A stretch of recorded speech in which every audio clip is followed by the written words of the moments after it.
માતાજી મિત્રો, સ્વાગત છે આપનું અમારી યુટ્યુબ ચેનલમાં. આપની સાથે હું છું સિંકલ. મિત્રો, આજે આપણે એક એવી જગ્યાએ જઈ રહ્યા છીએ કે જ્યાં ઘીની નદીઓ ઉભરાય છે. આ ગામ એ ઘીની પલ્લી માટે ઘણું જ પ્રખ્યાત છે. જી હા, આજે આપણે જઈ રહ્યા છીએ રૂપાલ ગામમાં કે જ્યાં ઘીની પલ્લી નીકળે છે. તો ચાલો દર્શન કરીએ શ્રી વરદાયની માતાના અને જાણીએ મંદિરનો ઇતિહાસ. ગાંધીનગર જિલ્લાના રૂપાલ ગામે માતાજીની આસ્થાના પ્રતીક સમૂહ શ્રી વરદાયની માતાનું મંદિર આવેલું છે, જ્યાં નવરાત્રિમાં નોમના દિવસે ઘીની પલ્લી ભરાય છે. 9મા દિવસની રાત્રે ગામ વચ્ચેથી માતા વરદાયનીનો રથ નીકાળવામાં આવે છે અને મુખ્ય મંદિર સુધી લાવવામાં આવે છે. ગામ લોકોનું કહેવું છે કે આ પલ્લી ભરવાની શરૂઆત આજથી 5000 વર્ષ પહેલા મહાભારતના સમયમાં પાંડવો દ્વારા કરવામાં આવી હતી. વર્ષોથી યોજાતી આ પરંપરાગત પલ્લી યાત્રામાં ચોખ્ખા ઘીનો અભિષેક થાય છે. ગામમાં જાણે કે ઘીની નદીઓ વહેતી હોય તેવા દ્રશ્યો જોવા મળે છે. પરંતુ નવાઈની વાત એ છે કે અર્પણ કરેલા ઘીના ડાઘ કપડા પર પડતા નથી, તો વળી ખુલ્લું પડી રહ્યું હોવા છતાં પણ આ ઘીને કૂતરા કે કીડી પણ સૂંઘતા નથી, જે કંઈ ચમત્કારથી ઓછું નથી. અહીં વરદાયની માતાનો ખૂબ સત છે અને એટલે જ દૂર દૂરથી લોકો આ મંદિરમાં દર્શન કરવા માટે આવતા હોય છે.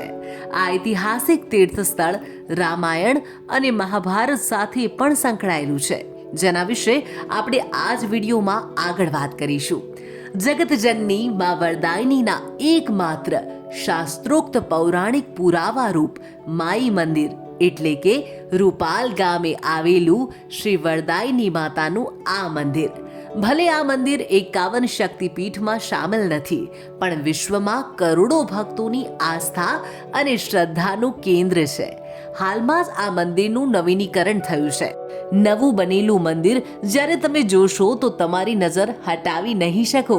તો અમે પણ નીકળી પડ્યા માતા વરદાયનીના દર્શન કરવા માટે અને આશીર્વાદ મેળવવા માટે. અમદાવાદથી આ મંદિર માત્ર 42 કિલોમીટરના અંતરે આવેલું છે, જ્યારે વડોદરાથી 150 કિલોમીટર, રાજકોટથી 251 કિલોમીટર અને સુરતથી 300 કિલોમીટરના અંતરે આ મંદિર આવેલું છે. મંદિરની બહાર જ વિશાળ ફ્રી પાર્કિંગ આવેલું છે. ગાડી પાર્ક કરી સૌથી પહેલા આપણે મંદિરમાં દર્શન કરી લઈએ અને પછી આપણે જાણીએ આ મંદિરનો ઇતિહાસ.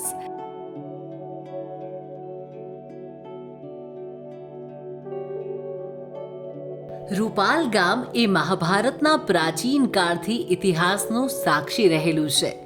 આ જ વરદાયની માતાના સાનિધ્યથી પાંડવોએ અજ્ઞાતવાસનો પ્રારંભ કર્યો હતો. શ્રી વરદાયની માતાજીનું આ વિશ્વવિખ્યાત અને પૌરાણિક મંદિર હાલમાં જ જીર્ણોદ્ધાર પામ્યું છે, જેમાં માતાજીની મૂર્તિ અને શિવલિંગને યથાવત રાખી સમગ્ર મંદિર નવું બનાવવામાં આવ્યું છે. આ મંદિર બનાવવા માટે રાજસ્થાનના ભરતપુરથી ગુલાબી પથ્થર મંગાવવામાં આવ્યા હતા. લગભગ 105 ફૂટ ઊંચું આ મંદિર તમને દૂરથી પણ નજરે પડશે. આમ તો આ મંદિરનું નિર્માણ અનેક વખત થયું હશે, પરંતુ માતાજી અહીં સૃષ્ટિના આરંભથી જ બિરાજમાન છે.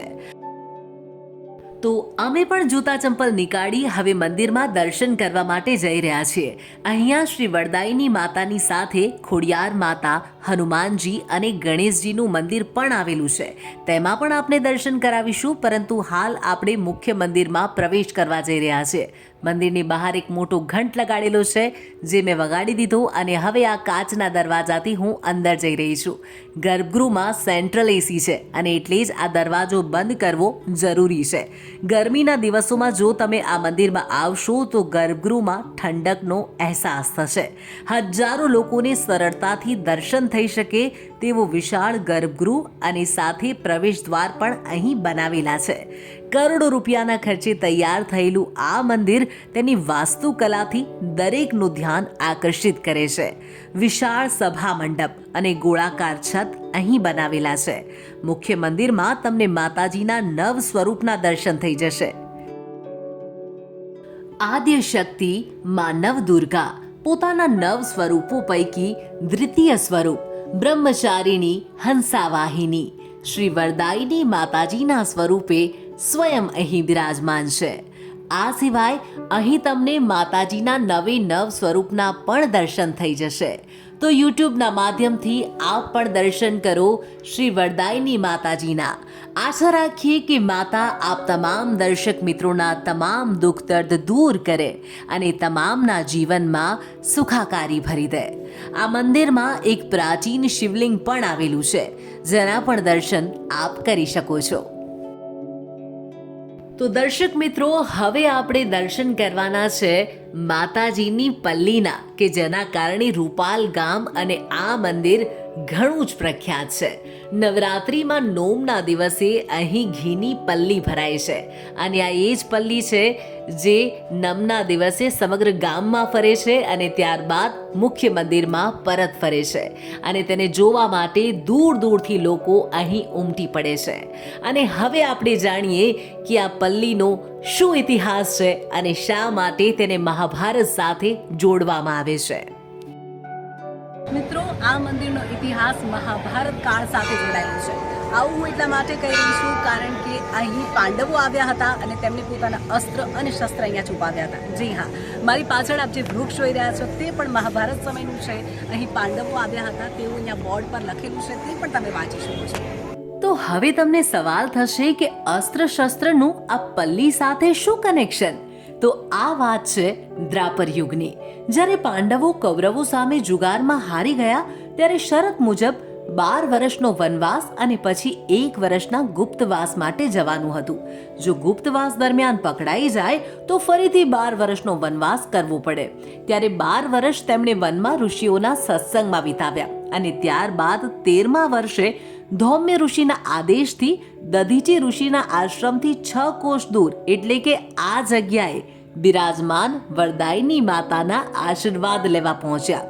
માતાજીએ પાંડવોથી પ્રસન્ન થઈ અહીં આવેલા ખીજડાના એટલે કે વરખડાના ઝાડ નીચે અસ્ત્રો શસ્ત્રો છુપાવી દેવાની સલાહ આપી અને પાંડવોએ આ વૃક્ષ નીચે જ અસ્ત્રો શસ્ત્રો છુપાવી દીધા અને માતાના આશીર્વાદ લઈ વિરાટનગર પહોંચ્યા, જે હાલમાં ધોળકાના નામથી ઓળખાય છે.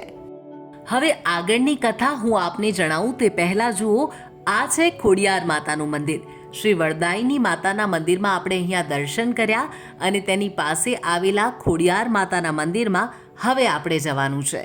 તો ચાલો મંદિરમાં જઈએ અને સાથે આગળની કથા આપને જણાવું.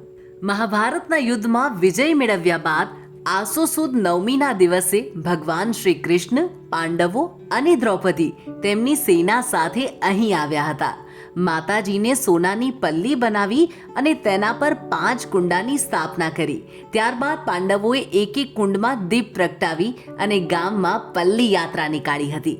દ્રૌપદીએ સ્વહસ્તે નિવેદ બનાવી માતાજીને ધરાવ્યું અને ત્યાર પછી અહીં પલ્લીની સ્થાપના કરી પંચબલી યજ્ઞ કર્યો અને બસ ત્યારથી આ પલ્લી યાત્રાની શરૂઆત થઈ, જે પરંપરા આજ દિન સુધી અવિરતપણે ચાલુ જ છે. આસો સુદ નમના દિવસે ગામમાં આનંદ અને ઉત્સાહનો મહાસાગર ઉમટે છે. સવારથી જ પલ્લી મેળાની તૈયારીઓ શરૂ થઈ જાય છે. આ તૈયારીમાં ગામના તમામ જ્ઞાતિના લોકો કોઈ પણ જાતના ભેદભાવ વગર ઉમંગથી ભાગ લે છે. જેમાં વણકર પલ્લી માટે ખીજડાનું ઝાડ કાપે છે, સુથાર પલ્લી બનાવે છે, વાણંદ વરખડાના સોટા બાંધે છે, પ્રજાપતિ કુંડા બનાવે છે, માળી ફૂલથી શણગાર કરે છે, મુસ્લિમ કુંડામાં કપાસ પૂરે છે, જ્યારે પંજોલી માતાજીના નિવેદ માટે 1.25 મણનો ખીચડો બનાવે છે, તો ચાવડા પલ્લીની રક્ષા માટે ખુલ્લી તલવાર લઈને નીકળે છે, રાવણ ઢોલ વગાડે છે, શુક્લ પૂજા કરાવે છે અને ત્યારબાદ પટેલ કુંડામાં અગ્નિ પ્રગટાવે છે, જ્યારે બંધાણી પટેલ મોઢા પર કાપડ બાંધીને માતાજીની 33 દીવાઓથી આરતી ઉતારે છે અને આ રીતે પલ્લી યાત્રાની શરૂઆત મોડી રાત્રે થાય છે. પલ્લી યાત્રા દરમિયાન ગામના 27 ચકલાઓ આગળ આ પલ્લી ઊભી રાખવામાં આવે છે, જ્યાં લાખો ભક્તો ઘીનો અભિષેક કરે છે. આમ સવારે પલ્લી માતાજીના મંદિરની સામે બનાવેલ પલ્લી મંદિરમાં પહોંચે છે અને ત્યારબાદ માતાજીની તથા પલ્લીની આરતી કરવામાં આવે છે. આમ પલ્લી યાત્રા પૂર્ણ થાય છે. આ પલ્લી યાત્રામાં સર્વજનો સક્રિય ભાગ લેતા હોય છે. આ પર્વ સર્વધર્મ સદ્ભાવનાના પ્રતીક સમૂહ છે. આ પલ્લી યાત્રામાં હજુ સુધી કોઈ વિઘ્ન આવ્યું નથી. જો ક્યારેય કોઈ તેનો વિરોધ કે રોકવા માટેનો પ્રયત્ન કરે તો માતાજીનો ચમત્કાર જોવા મળી જાય છે. આ સિવાય અહીં નવચંડી યજ્ઞ, ચંડી પાઠ જેવી જુદી જુદી પૂજન વિધિ પણ કરવામાં આવે છે. જો તમે આવી કોઈ વિધિ કરાવવા માંગતા હો તો પણ આ મંદિરે આવી શકો છો. બીજી મજાની વાત એ છે કે અહીં 71 ફૂટ ઊંચી ભગવાન શંકરની એક વિશાળ મૂર્તિ બની રહી છે. તો જો તમે હવે મંદિરે દર્શન કરવા આવશો તો કદાચ તમને આ મૂર્તિ જોવા મળી શકે છે. તો હવે વાત કરીએ પેટ પૂજા વિશે. મંદિર ટ્રસ્ટ તરફથી જ ભોજનાલયની વ્યવસ્થા છે, જેમાં તમને 80 રૂપિયામાં અનલિમિટેડ ભોજન, જ્યારે 100 રૂપિયામાં ટિફિન પણ ભરી આપશે. અહીંથી તમારે ભોજન માટે પાસ લેવાનો રહેશે અને આ તરફ ભોજનાલય આવેલું છે. અમે તો ભોજનનો પાસ લઈ લીધો છે અને ભોજનાલય તરફ જઈ રહ્યા છીએ ભોજનનો આનંદ લેવા માટે. અહીં તમને એકદમ ઘર જેવું જ ભોજન મળશે. જો તમે ભોજન કરવા નથી માંગતા, માત્ર નાસ્તો કરવા માંગો છો, તો અહીંયા શ્રી વરદાયની અલ્પાહાર કરીને સ્ટોર છે, જ્યાંથી તમે કંઈક નાસ્તો પણ ખરીદી શકો છો. તો મિત્રો, મંદિરનો પ્રસાદ અને અનેક યાદગાર સંભાળના લઈ અમે તો આ મંદિરથી હવે ઘર તરફ પ્રયાણ કરી રહ્યા છીએ. જો આપને અમારો વિડીયો થોડો પણ ગમ્યો હોય તો વિડીયોને લાઇક કરજો, કમેન્ટ કરજો અને ચેનલને સબસ્ક્રાઇબ જરૂરથી કરી લેજો. હવે આપણે મળીએ નેક્સ્ટ વિડીયોમાં. Thanks for watching.